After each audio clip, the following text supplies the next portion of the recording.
From choking a teammate unconscious to dumping his own bodily fluids on a teammate, here are 4 of the sickest Shaq stories you will ever hear.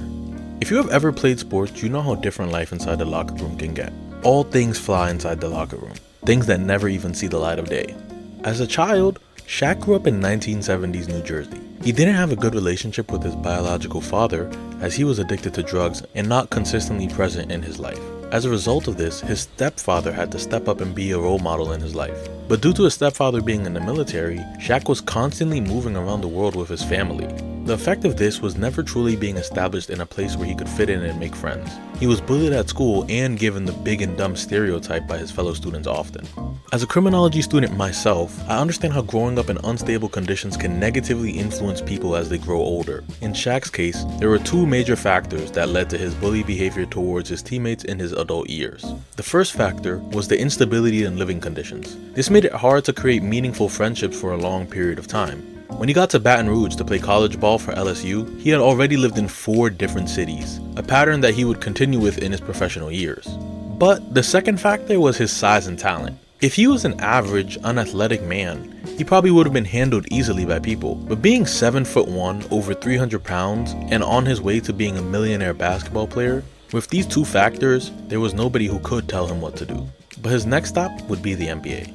During Shaq's return to Florida, this time in Miami instead of Orlando, he was telling his rookie teammate Dorell Wright to do something. Of course, Wright didn't listen, and as a result of this, Shaq started chasing him around the locker room, butt naked. When I'm on the team, I'm the president. I am the emperor. So when you're a rookie, do what I say, man.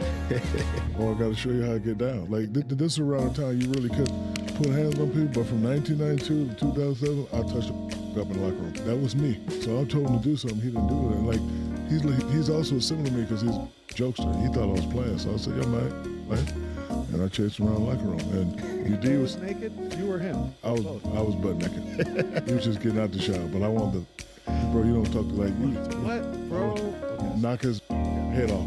Even here you can see signs of Shaq's controlling behavior. When I'm on the team, I'm the president. I am the emperor. Luckily though, Heat legend Udonis Haslem hilariously intervened before it actually got bad. So I get ready to grab him. You dudes like, Shaq, I ain't gonna let y'all fight naked, and I ain't gonna be trying to break 2 naked up.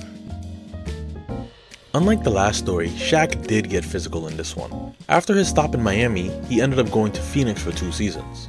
In that time, he got into an altercation with a Croatian teammate, Gordon Giricek, where he ended up choking him out to the point where he was unconscious on the locker room floor. Grant, this is Shaq. Who did Shaquille O'Neal beat up in the Phoenix Suns locker room? Let the world know.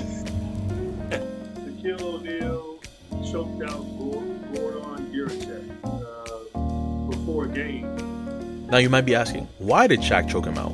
Over Giricek not passing the ball enough.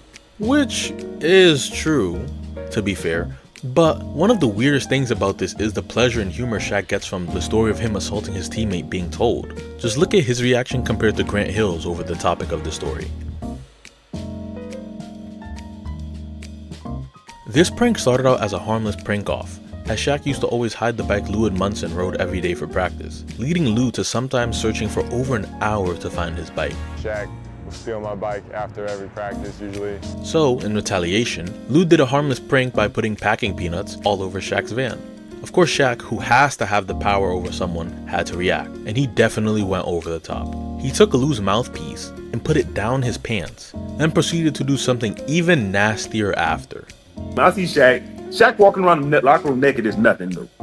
But he's walking like around the locker room like real tight, like he walking real slow, tight. So what the fuck he walking like that? And he pulls a mouthpiece out his ass and he puts it in the locker. And he told us, he said, listen, he said, y'all better not say shit either. Takes a broom, he takes the Lou's toothbrush. He go take a shit and he stirs it in shit. So we like, man, we ain't into this shit. This is getting out of hand. So what would you do if Shaq put your mouthpiece in his underwear and then proceeded to put your toothbrush in his own shit? Personally, for me, it would instantly have to be a fight, no matter what. And the other podcast members felt the same way. Look, I would have had to take that ass whooping. I'm sorry. It would have been a fight. It would have been a fight. Either the worst, most hated person because I would have put a lead pipe to his knee Or I got my ass I'm about whooped. to say, It would've been a it's fight, no man. fist fight. There's no way. It'd have been a fight. No way. I find out. It would have been a If fight. you're enjoying the video, remember to like, comment, and subscribe. I know what you're thinking. What could possibly be worse than the mouthpiece in the pants, right? Imagine getting an entire bucket of Shaq's bodily fluid dumped on you. Yup, that's what happened to Miami Heat rookies playing alongside Shaq. Here's Gary Payton telling the story. Shaq is a jokester. So if one of the rookies would be in a stall, he would take a bucket and use the bathroom in it for about a week. And then all of a sudden he'll pour it on them. And apparently, these piss buckets were just jokes that they played in the locker room. But to me, that is absolutely disgusting. All of these stories and the many others just show the bully behavior that Shaq constantly got away with. Due to him being bullied as a child but growing up to be huge and talented, nobody ever stopped him from engaging in this narcissistic bullying behavior. Thinking about it, this is probably why Kobe didn't like Shaq in the first place, as this type of behavior definitely hurt the Lakers dynasty in the end. This is Gade Films. Like, subscribe, and stay fantastic.